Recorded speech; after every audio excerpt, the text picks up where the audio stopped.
an update on the rising number of migrants trying to cross the southern border.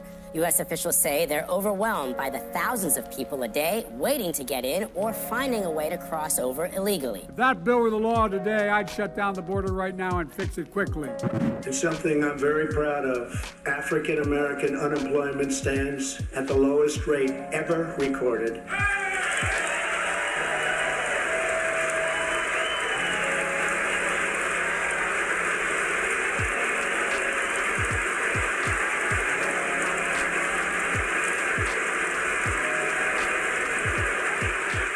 And Hispanic American unemployment has also reached the lowest levels in history.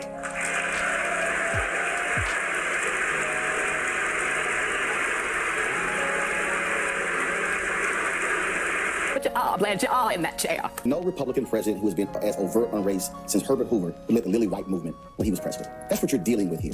This is a president who knows this game and who is playing it. It is a dangerous game. And when you have a governor of Massachusetts, call it shameful, despicable. But when you have Republican Will Hurd of Texas, the only black Republican in the House, vote with Democrats. When you have a former top judge in Texas, a Latina, who says his ideology is racism, you cannot ignore this reality. What's even more shameful, not only to see Republicans being afraid, to see white conservative evangelicals say nothing. Franklin Graham, silent. Pastor Paula White, silent. Robert Jeffers defends it. When you see Ralph Reed, silent. Tony Perkins, silent. These are if you read Frederick Douglass's speech, what is the 4th of July mean to the slave? His most condemnation was for white Christians. Pursuing a damaging and erratic trade war without any strategy, by the way.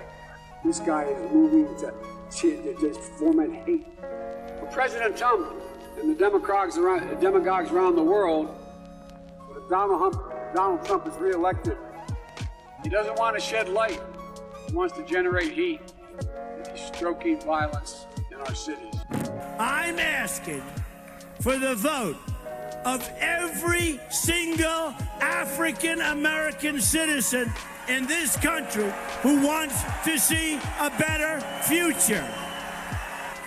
Look how much African American communities have suffered under Democratic control. To those I say the following. What do you have to lose by trying something new like Trump? What do you have to lose? I say it again, what do you have to lose? Look, what do you have to lose? You're living in poverty, your schools are no good, you have no jobs, 58% of your youth is unemployed. What the hell do you have to lose? But this is not a game. And don't forget, Donald Trump's entire political career was founded on the racist birther lie that Barack Obama was not born in this country. A lie that he reportedly still believes. All of that probably explains why the president has failed to condemn of Roseanne's tweet. And instead, sent Sarah Sanders out to double down today. When you think about it. You know, the rapidly rising I don't know. I just spoke at Dartmouth on healthcare at the medical school, or not. I guess I wasn't actually on the campus, but the people from the medical school were at there. I want to be clear.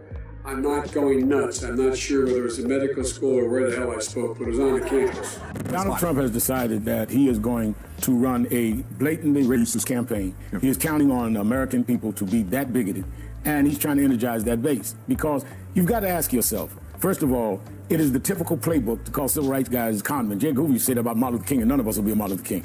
I mean, that's right out of the playbook. If you don't belong in the field, if you're not going to be called that.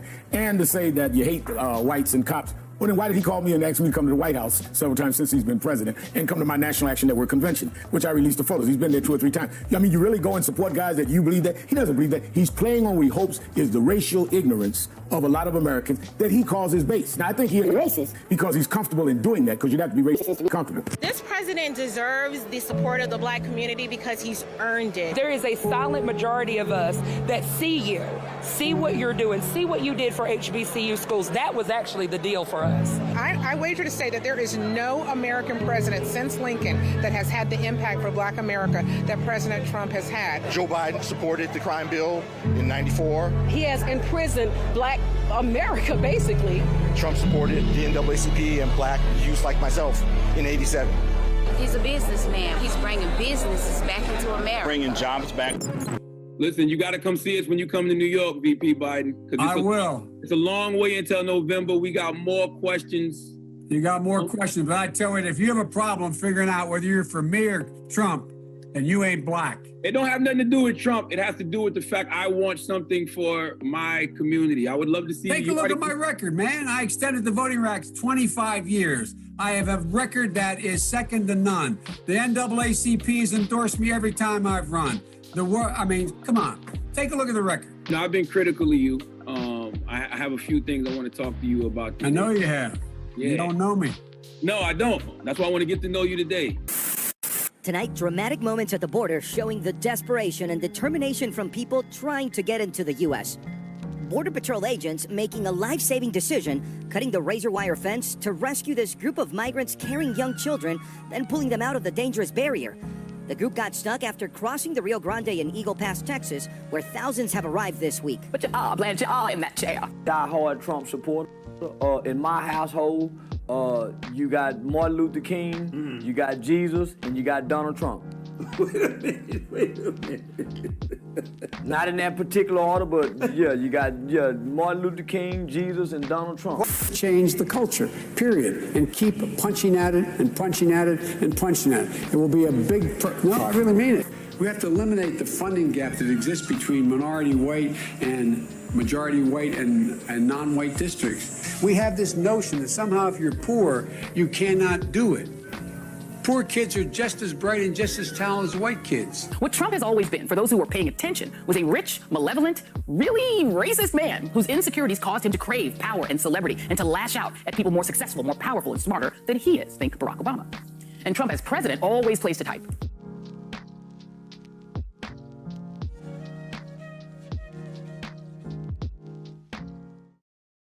Now an update on the rising number of migrants trying to cross the southern border. U.S. officials say they're overwhelmed by the thousands of people a day waiting to get in or finding a way to cross over illegally. If that bill were the law today, I'd shut down the border right now and fix it quickly. It's something I'm very proud of. African American unemployment stands at the lowest rate ever recorded.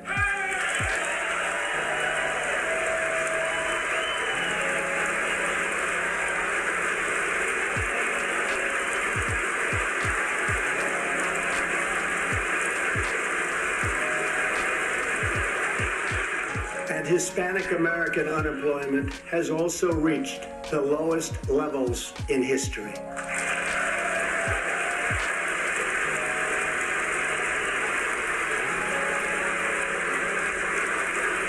But you are, Blanche, you are in that chair. No Republican president who has been as overt on race since Herbert Hoover, who led the Lily White movement when he was president. That's what you're dealing with here.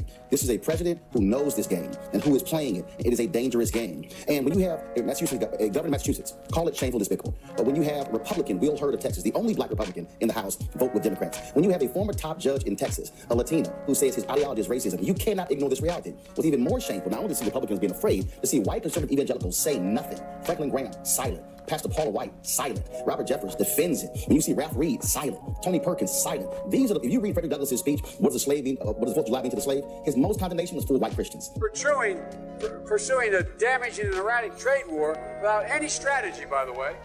This guy is moving to just foment hate. Well, President Trump and the demagogues around the world, if Donald Trump is reelected, he doesn't want to shed light. He wants to generate heat. He's stroking violence in our cities.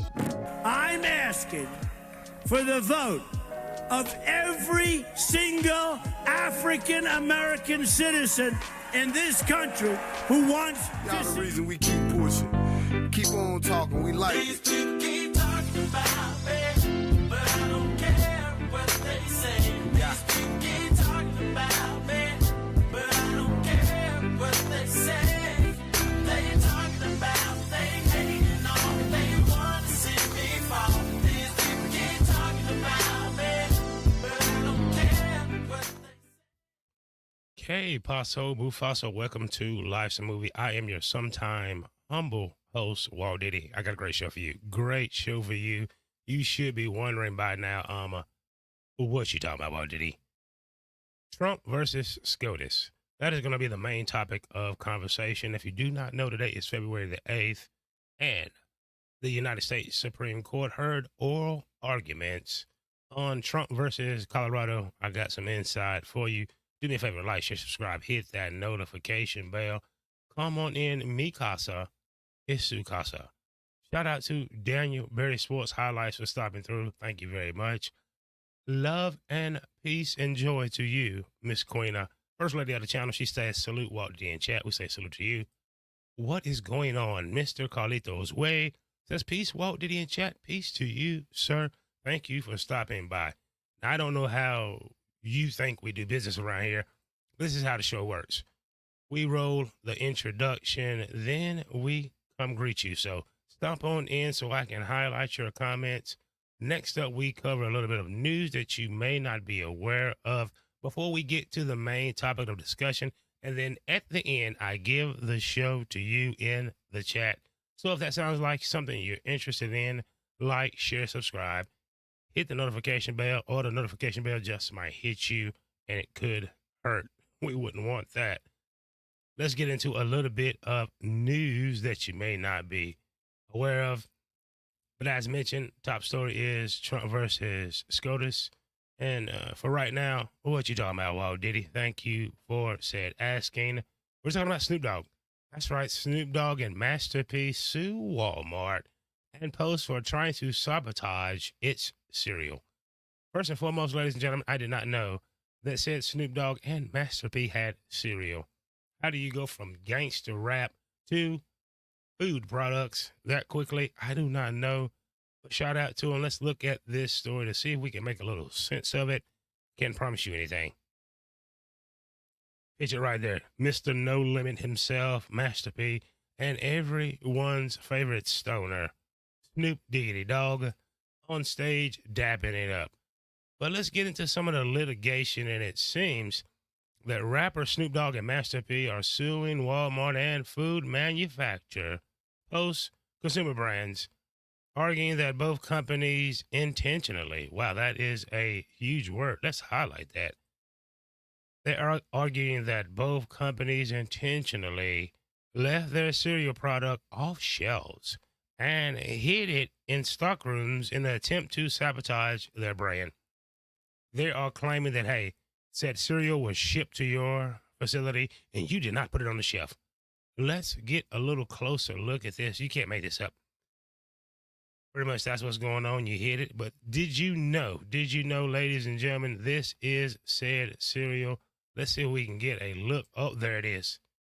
For shizzle right there. You see it available at Walmart July the 15th, which is last year. And the name of the product is Snoop Cereal Frosted Drizzlers.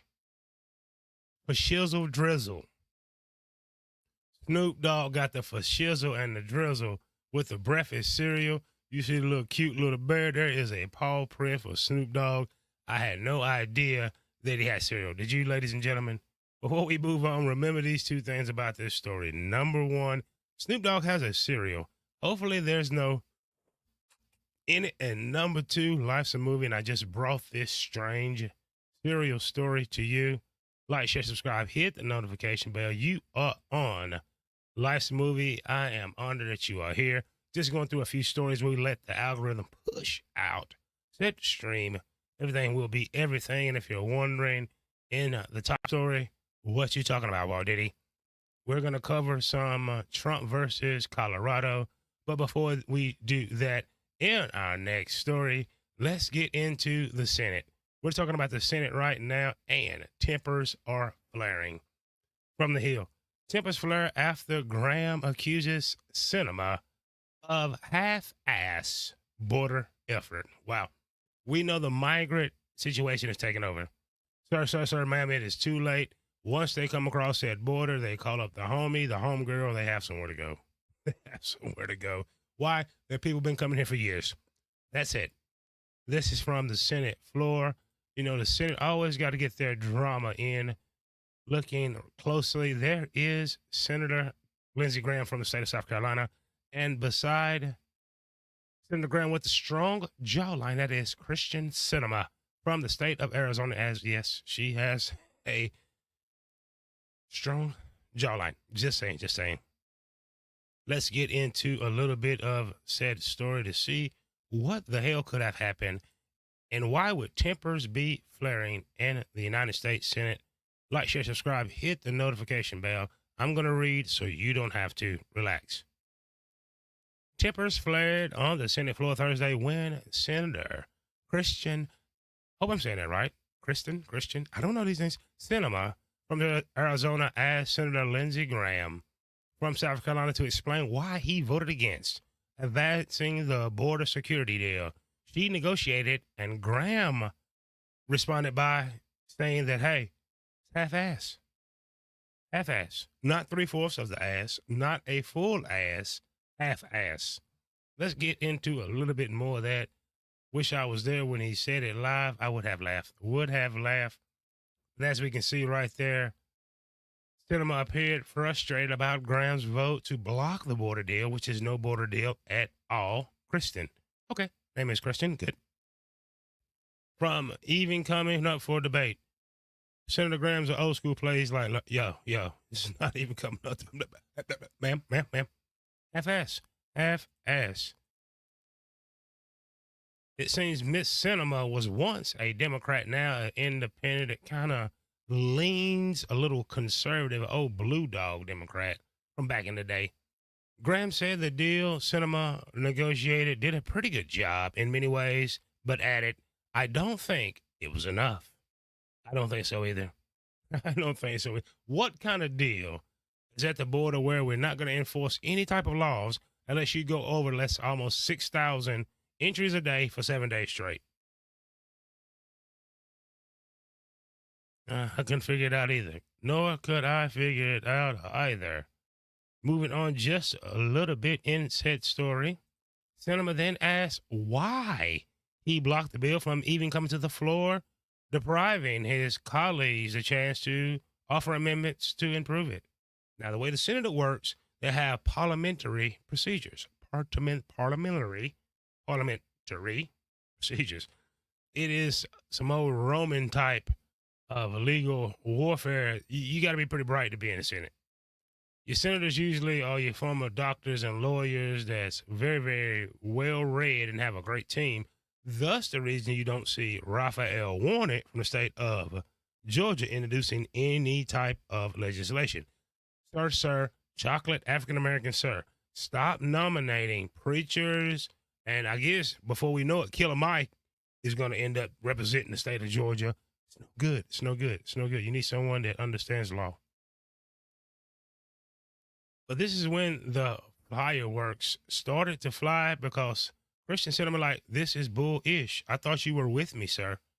Graham said he didn't think that Senate Majority Leader Chuck Schumer would have given him a chance to offer amendments. Pretty much, if it got to the floor, Chuck Schumer, who was the leader of the Democrats and had majority control of the Senate, would have called for up and down vote, meaning the majority would rule. Nope. So it's not going to happen. Not going to happen. So long story short, ladies and gentlemen, Christian Sinema is pissed off. And the reason one Lindsey Graham said, hey, ma'am, I like you. You're kind of cute, like your strong jawline, but your bill is half-assed. Remember these two things before we move on.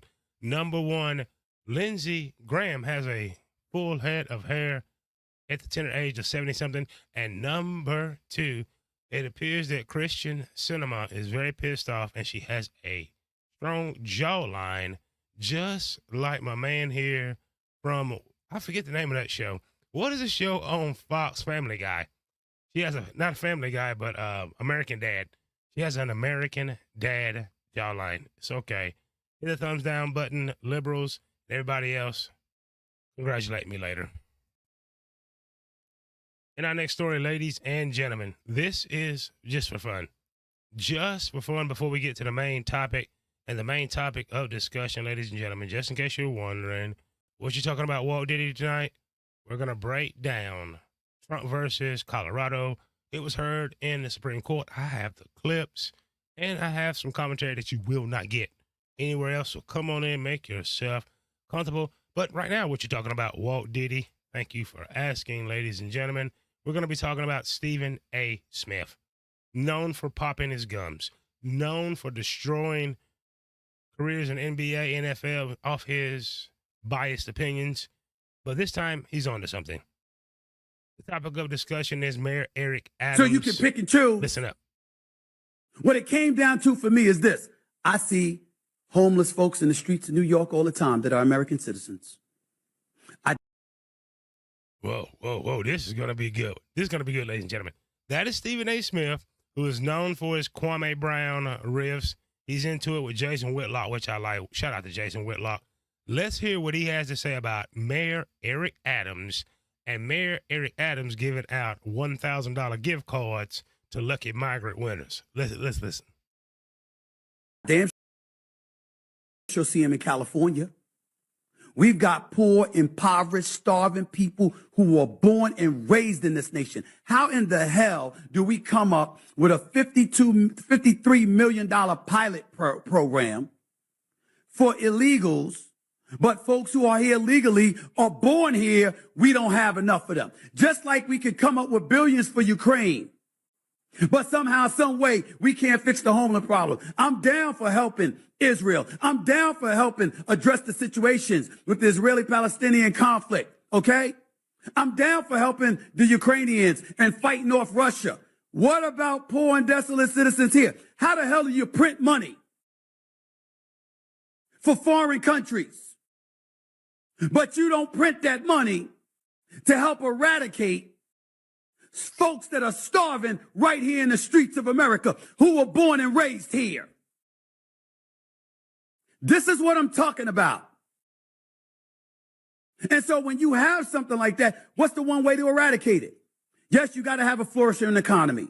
Yes, you can't have inflation. Yes, you can't be on the verge of a recession. Milk don't need to cost $7. Bread don't need to cost $5. Don't get me started with how much sugar costs. You can talk about employment all you want to. You can talk about the labor participation rate. But guess what? If you ain't making no damn money and you got to get 2 jobs to pay the same prices or to buy the same amount of stuff that you used to buy, and the price is higher than it used to be because of inflation, then guess what? What are you really accomplishing? Just a quick break in the algorithm. Stephen A. Smith, Mr. Smith. I think that's a question that you should be asking President Joe Biden. Your name is big enough to have him on said show. You should ask him about this inflation things. Because we go back 4 years ago, 5 years ago, everything was good. It was all good just a minute ago. We woke up like this, I guess. Wrong.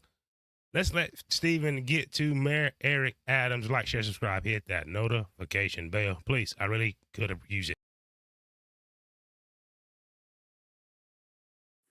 That's why Trump is on the verge of getting reelected. Because when he was in office, there was a flourishing economy. There was a whole bunch of other problems. And I personally think his return to the presidency is going to be civil war in this country, because he's going to be desensitized to bringing in. Excuse me. This is where he has to pander to the select group. Who is the select group? Hold on. Chocolate guys like me that loves the NBA, NFL, and all that other things. Now, he can't just tell you the truth that, hey, I used to be on Sean Hannity's show all of the time. I'm really an undercover conservative. He's not going to tell you that, so I did. Get back at everybody who went against them, and I think it could be the worst possible thing for the country. But I can't blame 50 Cent, for example, when he sits up there and he's tweeting, Eric Adams, I need you to explain this to me.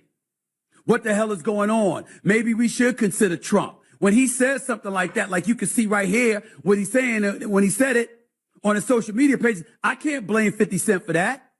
You want to sit up there and excoriate Ice Cube now when he didn't pick sides in 2020, when he wasn't telling you to vote for Biden or Trump? He was just saying, yo, I want to present a plan for Black America and see who's willing to listen. And Trump gave the okay and the impression he was willing to listen. You want to call Ice Cube a sellout now?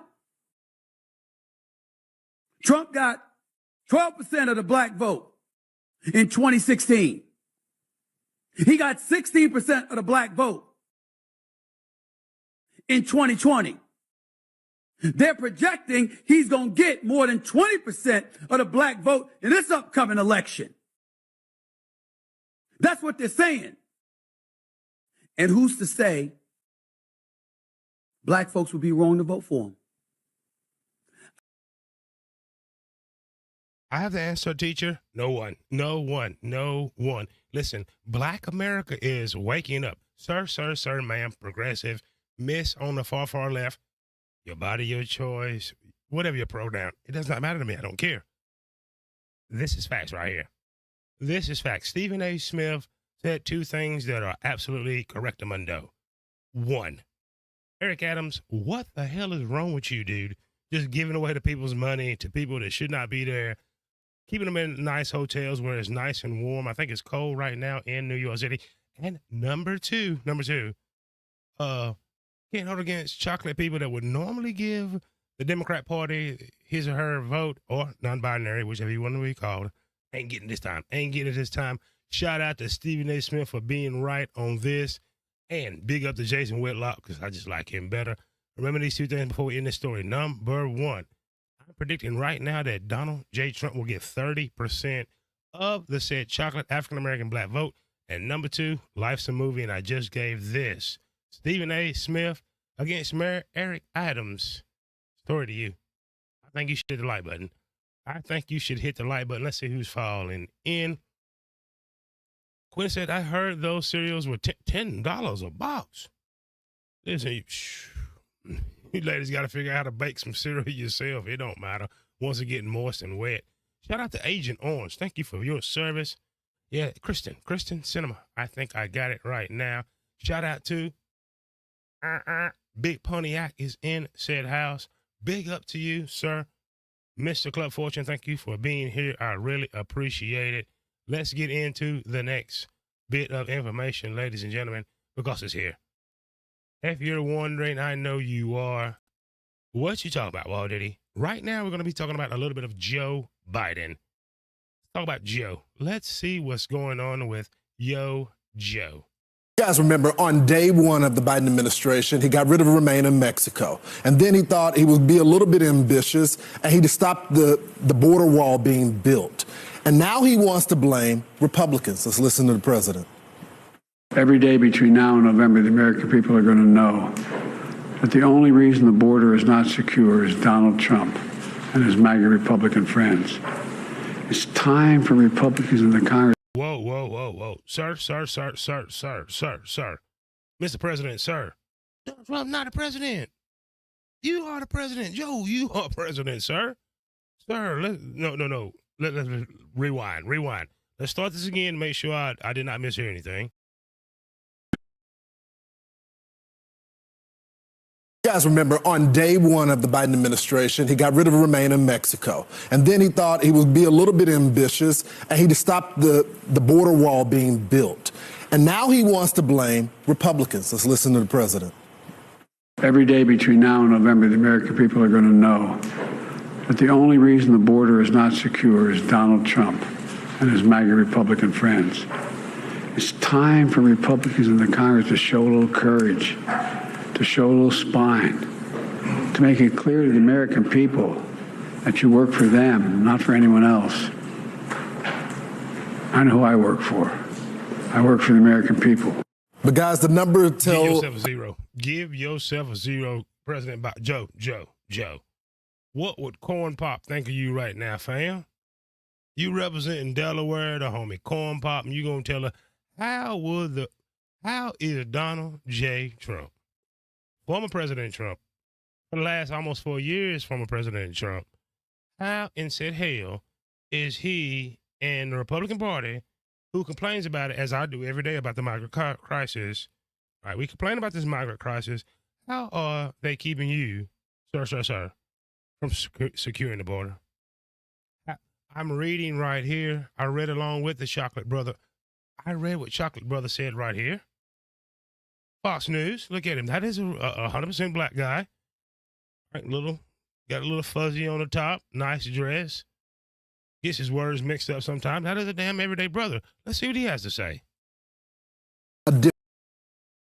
different story. If you look at the fiscal year of 2020, this is Biden taking office, it's less than 500,000 people. And then you go over to 21, fiscal year 21, we're at 1.7 million crossings.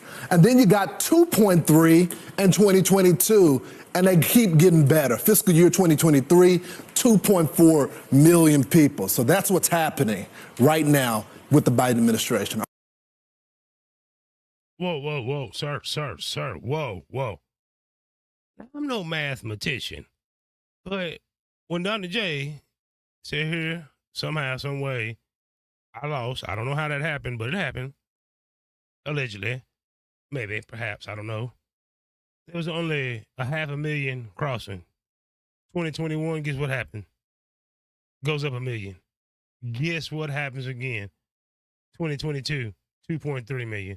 Guess what? In 2024, we are on our way right now. In 2023, it was 2.4 million. Guess what? We're going to go to 5 this year. What is really happening?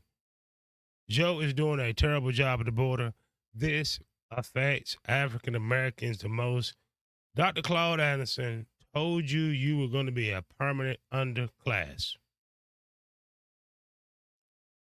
What make you not want to listen? I guess you will have to wait in real time. Remember 2 things before we move on. Number 1, President Joe Biden is doing the worst job in the history of the presidency as far as a border policy and border control. And number 2, life's a movie. But black folks, this migrant invasion is going to affect you. It's going to affect you the worst. Sorry. If you don't like it, do something about it. That's where we at right there. Like, share, subscribe, hit the notification bell. We are warming up, ladies and gentlemen. It is time to get closer to our next story. And our main topic of discussion is Trump versus Colorado. But before we do this, speaking of Joe Biden, we know his duties at the border. He said, hell with that. We're not going to secure the border. Ma'am. You don't like inflation, starve. That's what he's telling you. And to add insult to injury, special counsel describes Biden as elderly man with a poor memory in eyebrow-raising report. Though it's not written right here on this piece of paper, ladies and gentlemen, it's written right there. Hello, voters. Special counsel, the special counsel that was in charge of investigating, I should say, the classified documents that Joe had, right? Joe had some classified documents as a special counsel just to show America that those Democrats would do it right. Guess what the special counsel wrote? Describes Biden as elderly man with a poor memory in our eyebrow-raising report. My eyebrows are raised. Let's see what we find out. There he is, Joe. As we can see, Secret Service looking like, I hope this mother hubba goes the right way.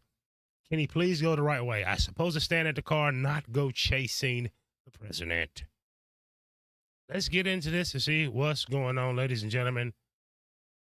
Special counsel Robert Hur on Thursday released a 388-page report on President Biden's retention of classified materials, finding the president frequently showed limitations with his memory and recall.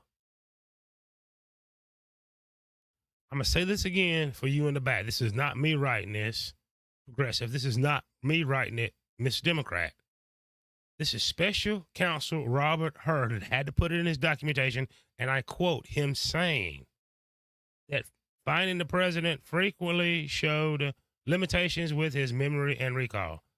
Memory and recall, but this is the guy that you want to have another 4 years. Let's get into this. This is especially for the chocolate delegation who doesn't believe anything. While the report concluded no charges should be brought against the president in its language, describing Biden, 81 is likely to be campaign fodder for Republicans who have repeatedly raised questions about the president's ability to serve. Pretty much this will be something that we're going to hear over and over again. How do you know? Because I'm going to mention it over and over again. Moving on to the story, here's where it gets a little bit uneasy, where you should be a little nervous of who's commander in chief. Some of the language came of looking like a gift to Trump's presidential campaign.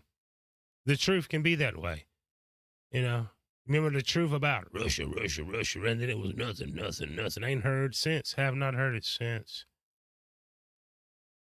And opting not to bring charges to President Biden, her who was appointed by former President Trump to serve as U.S. Attorney for the District of Maryland in 2017, cited the shortage of evidence, but also how Biden would present himself to a jury. How would said President Biden, if he was charged and there was a jury and he was having to present himself as the man that he is today, ladies and gentlemen? Well, I think this next paragraph or two will give us all the information that we need to know about the competency, right? The competency, is that the word I'm looking for? How good the man's mind's still working. That's what we're getting at. We have also considered that at trial, Mr. Biden would likely present himself to a jury, as he did during our interviews, as a sympathetic, well-meaning elderly man with a poor memory. Wow. This is very, very telling, ladies and gentlemen. You see it in the interviews. You see it in the press conference. You see the man going to sleep when he should be awake with world leaders. Come on. Going to finish reading so you don't have to. Based on our direct interactions with and observations of him, he is someone for whom many jurors will want to identify reasonable doubt. It would be difficult to convince a jury that they should convict him, by then a former president well into his 80s, of a serious felony that requires a mental state of willfulness, meaning knowing the hell you are. Do you know who you are, Joe? No, sir, ma'am, he does not. Ladies and gentlemen, I need you to remember two things. Remember two things before I end this story. Number one, Joe does not have the mental capacity to finish this term, let alone 4 more years. And number two, Donnie J going to be back doing this right here to you. It is what it is. It is what it is. It is what it is, ladies and gentlemen. Is what it is. Do me a favor. Like, share, subscribe. Hit the notification bell if you're wondering what you talking about, Walt Diddy. It's time to talk about SCOTUS and Trump. Trump and SCOTUS is going down, and here is the tail of the tape. Like, share, subscribe. Hit the notification bell. Trump versus Colorado. SCOTUS. What you talking about, Walt Diddy? This right here, ladies and gentlemen. The Colorado ballot is going down, ladies and gentlemen. This is where it's going down. Supreme Court justices appear skeptical of arguments to kick Trump off the ballot. You're going to see sound bites on MSNBC and other places from Amy Coney Barrett, from the Chocolate Justice, from everyone that you dislike on the left. But what I'm going to do is kind of break this down to you. Here's where we are right here, ladies and gentlemen, and you kind of see what the headlines are all about. We'll let that roll just a little bit. But what we're going to do, we're going to take a listen to some of the questions that the justices asked. One of the lawyers during the arguments faced tough questions from justices, his former bosses. So these lawyers are familiar with the court. You just don't send anybody to the Supreme Court to argue these things. And the way the Supreme Court works, the justices, the judges, also act as lawyers. Because, you know, they once were. So that's something in mind when we listen to these questions. Moving right along in this little piece right here, you see the legal teams coming out to get their little day in the sun. There is the justice right here. Here's something that you might want to find interesting. This next bullet point before we listen to some of the judges, but that's them walking out of the actual court. Here go 5 takeaways from Trump's ballot case, which is huge. It's going to set precedent. From the Supreme Court and beyond, lawmakers weigh in on the arguments. As you can see, that is Senator Tommy Tuberville from the state of Alabama, where they say roll tide and I think there's another school there that they call Auburn that they don't like each other. They don't like each other. But outside of the court, you see them there. And it all leads us to this, ladies and gentlemen. You're going to hear a lot about Justice Brown, probably on left media.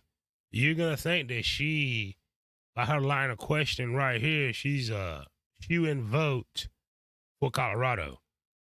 They treat both sides about the same. Sometimes if you get the justice a little, shall we say, frustrated, their tones change. That's what you're going to notice here. But I'm going to mute up right now. Let's listen from Justice Ketanji Brown Jackson. And she is examining information from Trump's lawyer. Listen up. All right, final question. The Colorado Supreme Court concluded that the violent attempts of the petitioner's supporters in this case to halt the count on January 6th qualified as an insurrection as defined by Section 3. And I read your opening brief to accept that those events counted as an insurrection, but then your reply seemed to suggest that they were not. So what is your position as to that? We never accepted or conceded in our opening brief that this was an insurrection. What we said in our opening brief was President Trump did not engage in any act that can plausibly be characterized as insurrection. All right, so why would this not be an insurrection? What is your argument that it's not? Your reply brief says that it wasn't because I think you say it did not involve an organized attempt to overthrow the government. So that's one of many reasons, but for an insurrection there needs to be an organized, concerted effort to overthrow the government of the United States through violence. And this so the point is that a chaotic effort to overthrow the government is not an insurrection? No, we didn't concede that it's an effort to overthrow the government either, Justice Jackson, right? None of these criteria were met. This was a riot. It was not an insurrection. The events were shameful, criminal, violent, all of those things, but it did not qualify as insurrection as that term is used in Section 3. Thank you. Thanks. Thank you, counsel. Now, that was a short exchange between Jonathan Mitchell, the attorney for former President Trump, and Ketanji Jackson Brown, who is one of the associate justices on the court. It got a little heated. What she is wanting to clarify is the language, and these lawyers must be exact with the case that they're presenting, the constitutional merit, blah, blah, blah. That is what's going on right there. And we're going to hear that later on and be able to contrast it with what she asked the Colorado lawyer and the Solicitor General from the state of California, which means the official lawyer that goes and argue cases. So what you're hearing right there is them just getting it down pat. Okay, was Donnie J part of a insurrection? Then we all know the answer is no. Moving right along, let's hear from other justices. Just ask one question, and this is just a point of clarification. Does President Trump have any kind of due process right here? I mean, I'm wondering, this kind of goes not to the cause of action point or the preemption point, but more to the question of what procedures he might have been entitled to. You don't make the argument that he was entitled to any, nor did I see the argument that he had any kind of constitutionally protected right to ballot access, so that he was, and constitutionally entitled to an opportunity to be heard.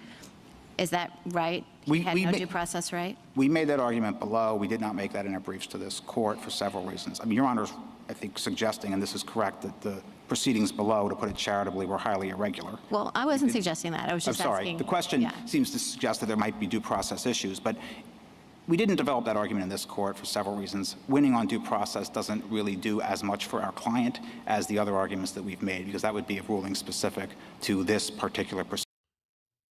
Quick exchange right there. I think Justice Tony Barrett probably threw a softball right there, and he's just saying, listen, no, my client did not get due process, but they not going to argue due process. What they're arguing is that, hey, the whole entire decision by the Supreme Court of Colorado is bogus. So it's leading us up to the next event right here, and it starts to heat up on the next exchange. But it would seem that particularly... Let's set this up.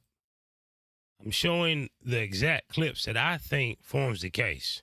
This is Jason Murray, attorney for Norma Anderson and group of Colorado voters. So there's two lawyers arguing the case for Colorado. First, you have Jason Murray is the attorney for Norma Anderson, Norma Anderson, and a group of Colorado voters that don't want Donnie J on the ballot. So he's arguing for Miss Anderson and Colorado voters that don't want Donnie J on the ballot. Listen to the wise Judge Clarence Thomas that some of you in the far left Negro delegation do not like. Why? I do not know. Let's hear Justice Thomas take Jason to school here. But it would seem that particularly after Reconstruction and after the Compromise of 1877 and during the period of Redeemers, that you would have that kind of conflict. There were a plethora of Confederates still around. There were any number of people who would continue to either run for state offices or national offices. So it seemed that would suggest that there would at least be a few examples of national candidates being disqualified, if your reading is correct. Well, there were certainly national candidates who were disqualified by Congress refusing to seat them. I understand that, but that's not this case. Did states disqualify them? That's what we're talking about here. I understand Congress would not seat them. Other than the example I gave, no. But again, Your Honor, that's not surprising because there wouldn't have been, states certainly wouldn't have the authority to remove a sitting So what's the federal purpose officer. what was the purpose of Section 3? The states were sending people. The concern was that the former Confederate states would continue being bad actors. And the effort. What Justice Clarence Thomas did just put Colorado, Maine, and the rest of the states on notice. Justice Thomas said, okay, we understand that there was a need for that law. Right? We're trying to form a more perfect union. Can't have people messing that up. But can states keep someone that's running for a federal office, right? United States the President of the United States is a federal office. It's not state senator. It's not state representative where you have total control. Let's see how said Colorado lawyer gets off said hook here. He's not going to get off the hook. Was to prevent them from doing this. And you're saying that, well, this also authorized states to disqualify candidates. So what I'm asking you for, if you are right, what are the examples? Well, Your Honor, the examples are states excluded many candidates for state office, individuals holding state offices. We have a number of published cases of states considering that. I understand that. I understand the states controlling state elections and state positions. What we are talking about here are national candidates. I understand. You look at Foner or Foote, Shelby Foote, or McPherson, they all talk about, of course, the conflict after the Civil War. And there were people who felt very strongly about retaliating against the South, the radical Republicans. But they did not think about authorizing the South to disqualify national candidates. And that's the argument you're making. And what I would like to know is do you have any examples of this? Many of those historians have filed briefs in our support in this case, making the point that the idea of the 14th Amendment was that both states and the federal government would ensure rights, and that if states failed to do so, the federal government certainly would also step in. But I think the reason why there aren't examples of states doing this is an idiosyncratic one of the fact that elections worked differently back then. States have a background power under Article 2 and the 10th Amendment to run presidential elections. They didn't use that power to police ballot access until about the 1890s. And by the 1890s, everyone had received amnesty and these issues had become moot. So I don't think the history tells us. Sort of look at Justice Thomas's question sort of from the 30,000-foot level. I mean, the whole point of the I don't think we need to go that far, Chief Justice. The question, he cannot answer. He cannot answer. Sir, I'm so sorry to tell you, sir, that what you just ran across was Justice Thomas just being an absolute amazing justice. That's what happened. Young Jason Murray got taken to school. Sorry for that ass whipping that you took from Justice Thomas here. Let's get him on screen there. We need to go ahead and congratulate Justice Thomas for being that guy. Justice Thomas is that guy. He is that guy. He took my man to school and he does not have an answer because there is no answer. There is no answer. Let's move on for the second time, ladies and gentlemen.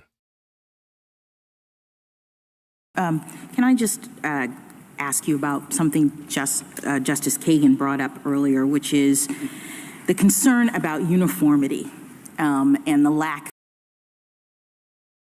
Now, ladies and gentlemen, let's get this set up once again. You will hear Judge Ketanji Brown on liberal media on how she took it, and she took it to Trump's lawyer. Watch the balance right here, because listen, these are not crazy people on the Supreme Court. She knows the law. Listen to her masterfully challenge Jason on uniformity, meaning how's this going to work across all 50 states? Can you just take somebody off the ballot? Listen very closely to this exchange. Can I just ask you about something Justice Kagan brought up earlier, which is the concern about uniformity and the lack thereof if states are permitted to enforce Section 3 in presidential elections. And I guess I didn't really understand your argument or your response to her about that. Well, certainly, if Congress is concerned about uniformity, they can provide for legislation and they can preempt state legislation. Yes, but you say that's not necessary. But it's not necessary. In the absence of federal enforcement legislation, these questions come up to this court in the same way that other federal questions come up to this court, which is that a state adjudicates them. If the state hasn't provided sufficient process to comport with due process, a notice, and opportunity to be heard, one can make those challenges. But assuming, as here, we have a full evidentiary record, an opportunity to present evidence. No, I understand that we could resolve it so that we have a uniform ultimate ruling on it. I guess my question is why the framers would have designed a system that could result in interim disuniformity in this way, where we have elections pending and different states suddenly saying you're eligible, you're not, on the basis of this kind of thing. Well, what they were concerned most about was ensuring that insurrectionists and rebels don't hold office. And so once one understands the sort of imperative that they had to ensure that oath breakers wouldn't take office, it would be a little bit odd to say that states can't enforce it, that only the federal government can enforce it, and that Congress can essentially rip the heart out of Section 3 by a simple majority just by failing to pass enforcement legislation. Federalism creates redundancy. And here, the fact what you just witnessed right there, ladies and gentlemen, Ketanji Jackson Brown just put Jason Murray and a Solicitor General that we're going to hear from shortly in a tough pickle. Just because our tone is different, that is a key question. Uniformity. Right?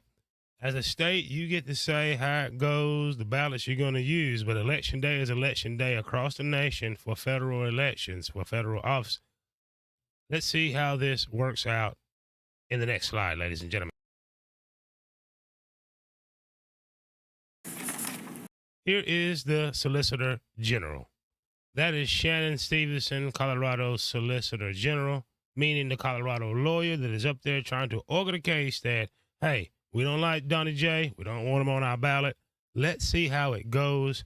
A couple justices, just watch. You got to watch, and then you will be able to see, as I see, what's going to happen in the next few weeks, because they're going to decide this case rapidly.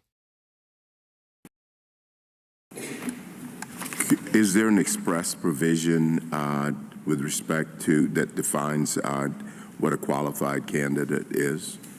No, Your Honor. Wow. I'm sorry to stop. Wow. Justice Clarence Thomas, when you come to the Supreme Court, you better have your stuff together, because this is a huge question. Listen to the question that Justice Clarence Thomas is about to ask right now. Is there an express provision with respect to that defines what a qualified candidate is? No, Your Honor, there's not an express provision. When the Colorado Supreme Court looked at this, they looked at the need to be qualified, plus the fact that this part was... So what does it say then? If it's not express, how do we get to this issue of qualified candidate? What the Colorado Supreme Court did, and let me, if I could have a standing objection, I do want to make the argument that you shouldn't review the court's statutory interpretation. No, I'm just looking at the statute. Right. What the court did was to say that we have three important provisions in this section that show that candidates have to be qualified. First, it requires that under 1203 2A, that a political party that wants to participate has to have a qualified candidate. It also looked at the fact that the comparable write-in candidates also had to be qualified. No, but this isn't a write-in candidate, so we're actually talking about the participation of a political party, right? We're not talking about the participation of a candidate. Sure, I think that the fact that the write-in candidate also had to be qualified was confirmatory of the fact that the political party candidate also had to be qualified. And it would be otherwise incongruous to read those things differently. So how is Section 3 a qualification?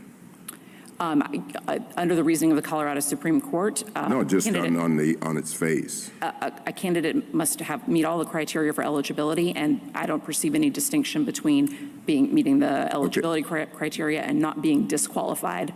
I just don't see any meaningful difference between those two things. Thank you. That's right. Clarence Thomas knows his business. He asked, okay, what does Section 3 got to do with anything? Kind of like Tina Turner. What's love got to do with it? What's Section 3 got to do with it? She has no answer. She has no answer. Like, share, subscribe, hit the notification bell. We're going to run through this, and the show is yours shortly. You represent the Secretary of State, right? That's correct, Your Honor. If you're the Secretary of State somewhere and someone comes in and says, I think this candidate should be disqualified, what do you do next? Administratively, and what the Deputy Elections Director testified to at the hearing, is that if they obtain objective knowable information, the Secretary can act on that and inform the candidate. So the Secretary at first decides whether that's objective knowable information? In some instances. In this case, the challenge was actually brought before the candidate's paperwork had even been submitted, and because there had already been a challenge asserted and put into the proper court procedure, the Secretary didn't even make that determination because she didn't have the paperwork. Well, what in another case where that wasn't the procedure that was filed, somebody comes in, maybe they've got a stack of papers saying, here's why I think this person is guilty of insurrection. It's not a big insurrection, something that, happened down the street, but they say this is still an insurrection. I don't know what the standard is for when it arises to that. I think anything that even presented that level of controversy about one person having a set of facts that they said prove this would send this case to the 113 procedure that we use to resolve ballot challenge issues like that. And if another elector or the individual who brought the information didn't want to bring it, the Secretary herself could bring that action. Is there a provision for judicial review of the Secretary of State's action, both in Colorado and perhaps what you know about other states? Well, certainly in Colorado, if any action that the Secretary takes that anyone wants to challenge, they can use the 113 process to do so. I think states have varying degrees of that. There's certainly other states that allow versions of that, and then I don't know whether there are others that don't. I certainly know that there are some that do. That's why I mentioned the question that Justice Ketanji Jackson Brown asked led to that. Uniformity, because you got to have uniformity for a presidential election. You don't need uniformity from the way North Carolina and Virginia holds its elections, it's a states' rights thing. Let's pay attention. Perhaps I'm wrong. I'm no lawyer, but I do know how to listen and read.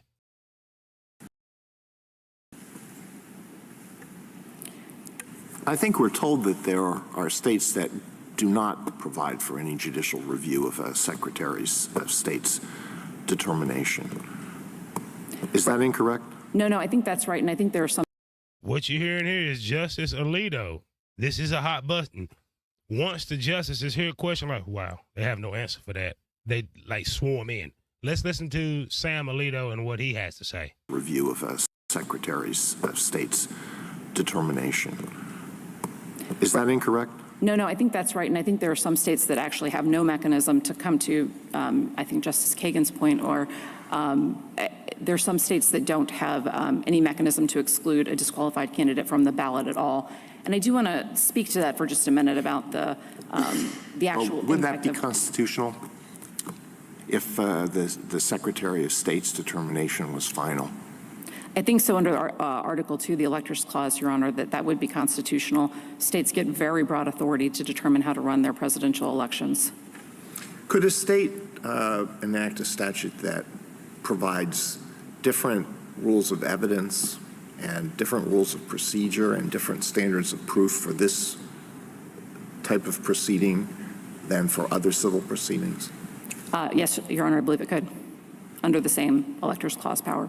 That issue would be determined under perhaps a different constitutional provision like the Due Process Clause, correct? Correct. The bounds of the Electors Clause are other constitutional constraints, which would include due process, equal protection, First Amendment. What's the due process right?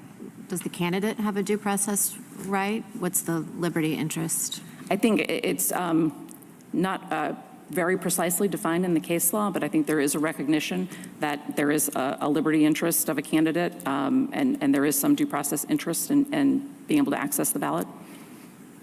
I thought that was for voters. You think for the candidate too, that it would be taking something away from the candidate? Certainly, yes, and I think a lot of times you see that in the First Amendment context where candidates can have an issue about being on the ballot, but it's sort of a hybrid, oftentimes First Amendment, 14th Amendment, qualifications clause, all discussed together. Let me ask you a question about, just follow up to Justice Alito. You know, these decisions might be made different ways in different states. Maybe a Secretary of State makes it in one state with very little process, or a process more like Colorado's could be followed by others. Would our standard of review of the record vary depending on the procedure employed by the state? I think this court has tremendous discretion to decide its standard of review, and it might be based on the process that was employed by an individual state. I think you could exercise the independent review of Bose Corp. That Mr. Murray talked about, or you could give deference where you have a full-blown proceeding like the one here that had all the protections of rules of evidence and cross-examination. Supreme Court hates stuff like this. Hate it, hate it, hate it, hate it, hate it. This case is going to piss off a lot of people. Ladies and gentlemen. Let's finish it up real quick. I think there's one more that I wanted to hear. Actually, that would be it, ladies and gentlemen. That would be it. Here is the prediction. The prediction is 7-2 for Trump. I think the die-hard Tony G. Brown and Sotomayor is going to be the only two against.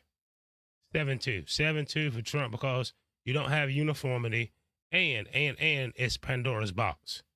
If they go through with this, I can promise you no one will get 270 because Biden will come off the ballot right now, ASAP in Texas, which, be a primary thing, won't affect the general. Yes, it will. He's going to come off in Texas, Georgia, and anywhere there's a Republican Secretary of State. I'm going to tell you that the Supreme Court, thanks to Justice Thomas and the level heads there, if you listen to the entire thing, there's not a chance in hell that they're going to say, yep, Colorado, you are right. Do what you want to do in federal elections. I'm sorry. It's going to piss a lot of you off. But remember these two things before we end the story. Number one, Donald J. Trump is going to be on the ballot and probably going to, I'm just going to say it, he's going to be president again. And number two, life's a movie, and I just brought this breaking Supreme Court of the United States news to you. As mentioned, ladies and gentlemen, the show is yours. Now, I just want to run through that real quick. We're building an audience, and sir, you can be mad at me. Oh, you black, you ain't a Democrat. Pretty smart. You are pretty smart, and you figured it out. Shout out to Coina for saying, absolutely correct. Thank you. Agent Orange. The justices weren't buying the No. And if you notice, they kept mentioning Amy Coney Barrett, just kept mentioning due process. Donnie J has had no due process. You can't take somebody off a ballot without convicted. He's not been convicted of anything. It makes no sense. And you would be silly to believe that any of that is true. Shout out to Chocolate Bunny. You are the sweetest. How do I know? This tooth is aching. Shout out to Club Fortune for being here. Well, that's the premise of it, ladies and gentlemen. I'm telling you that Donald J. Trump, nothing is not going to be, he's going to win in SCOTUS. As a matter of fact, Super Tuesday is only weeks away. South Carolina primary is only days away. And Colorado and these places have already printed their ballots. If you know anything about the Republic, which we call the United States, man, y'all got to quit with all this crazy democracy. That's what Colorado wants, democracy, instead of being loyal to the Union, the Republic. They think they can majority rule from judges and elected officials instead of the people, which is no good. That goes against everything that the Republic stands for. So I'm here to tell you that Donnie J is going to come out victorious in the Supreme Court of the United States. I'm here to tell you that he's going to be elected president. I'm here to tell you that I'm going to be talking ish about it on a daily. On a daily for two reasons. Number one, I like Donnie J because he talk ish. And number two, I'm good at it. I'm good at these types of things. And I'm sorry, this is how it's going to go down. This is how it's going to go down, ladies and gentlemen. He shall be acquitted from all these stupid charges from Georgia to what have you. And the Supreme Court has to tell Colorado and Maine and everybody else is going to try this. No, are you going to have Pandora's box open? I promise you, where there's a GOP Republican Secretary of State, that Biden would come off the ballot and nobody would get 270. And then the House of Representatives by the Constitution would put the president. Secretary of State of Ohio is a Republican. Georgia is a Republican. If I'm not mistaken, Virginia, Republican.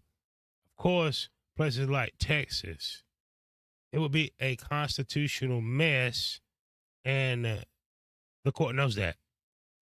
I wouldn't be surprised if it's 9-0, but I'm going to just be a little conservative in my prediction and say 7-2 that Colorado, sorry, he's going to win your primary, and there's nothing you're going to do about it. Sorry, Nikki Haley, she should get out now because she will not win South Carolina. She definitely can't win Super Tuesday. Sorry, Joe Biden, there's no way for him to win. My prediction, I'm agreeing with Senator Ted Cruz that they're going to sneak Michelle Obama in the back door. That's all you can do. That is all you can do, ladies and gentlemen. Like, share, subscribe, hit the notification bell. Let me know what you're thinking in the comment section. Come on out of the clouds. Shout out to the 40,000 people that watch my video and liked it. I really appreciate you. All the subscribers. I think I have 350 new subscribers. But go ahead and smash that notification bell so you don't miss me on my live streams. As you can see, it's right there. Every Sunday, Tuesday, and Thursday, we're going to do political live. In between, I'll give you a little entertainment news as we warm up the show and some pre-recorded information. So thank you very much. Well, I cannot get it all in, Agent Orange, so I'm just got to read it from the chat. To save democracy, nah, save the crooked system where the politics class robs from the working class every single day. Every single day. And speaking of which, we're only getting 4 years. Donnie J do get re-elected and put back in. Shout out to you. Thank you very, very much. And I'll be breaking these down into some pre-recorded videos with some nice sound effects. He only getting 2 years. This is what I really think is going to happen. I'm going to read this. Sir, relax. Man, this is what's going to happen. Donald J. Trump will be elected again president of the United States. But it's going to be 2 years. 2 years of him really getting things to change up, right? 2 things for him to get to change up. Number one, I don't think that the Republicans will take control of the Senate. I'm thinking that's going to be the compromise. People that do not like Donald Trump really, but need to vote for him because they know money is on the line, they're going to vote for him, but they're going to keep the Senate in power. So expect executive orders to be written, and the midterms usually swing, so the Dems could take over the House and set Senate again. Long story short, Donnie J is coming back, and he's coming back to manage 2 things. Number one, this failing economy is going slowly digital. And number 2, the coming conflict with IRAN is going to happen. Before Joe is done, it's going to be enough tension where there's going to be a conflict, and you're going to have strength in said Oval Office to combat it. Remember these two things before I go. Number one, Donald John Trump will be elected again president of the United States. He will be number 47. And number two, he's coming back to manage the financial reset, for a lack of a better term, and the conflict in Iran. As John McCain once said, bomb, bomb, bomb, bomb, bomb, Iran. That's what's going to happen. That's what's going to happen. What's going to happen? Shout out to you, Club Fortune. Become a member. I really appreciate it. We finna grow. We're about to grow this channel. People like me to talk about politics, and that's what I'm going to do because I enjoy it. It makes me think. I have to do my research, but this is my guy. Shout out to you, fam. Patreon is growing pretty good. Everything is growing. Listen, we're going to wind this show down soon. My goal is to start having 2-hour shows, but once the people come in and keep me energized, it's going to happen. Listen, remember this, that you're more than enough, that you are worthy, you deserve the better things in life. Don't fall for the banana in the tailpipe. Again, African Americans, this vote, this election season. Don't overlook the fact that our president is a little senile, but most importantly, save your family, save yourselves. I recommend rural America, getting out from the cities if you possibly can for some fresh air, fresh ideas, and keep your eyes on set prize. Listen, look out for some of my pre-recorded videos. Hit that notification bell. We are growing the channel. I am very, very pleased on the trajectory on the growth of the channel. So it's all up to you. I mean, it's all because of you, I should say. Thank you very, very much. I am so, so grateful. Look out for my pre-recorded, and I may be back tomorrow with a special broadcast. But if not, expect me Sunday, where we're going to talk about, will Donnie J pick a chocolate person as vice president? I'm going to lay out some candidates that you may or may not know anything about. Like, share, subscribe. Hit the notification bell. 2 things before I go. Number 1, I enjoy presenting this information and being with you tonight. And number 2, Walt Diddy got to go because he has to go to the boys' room. See ya.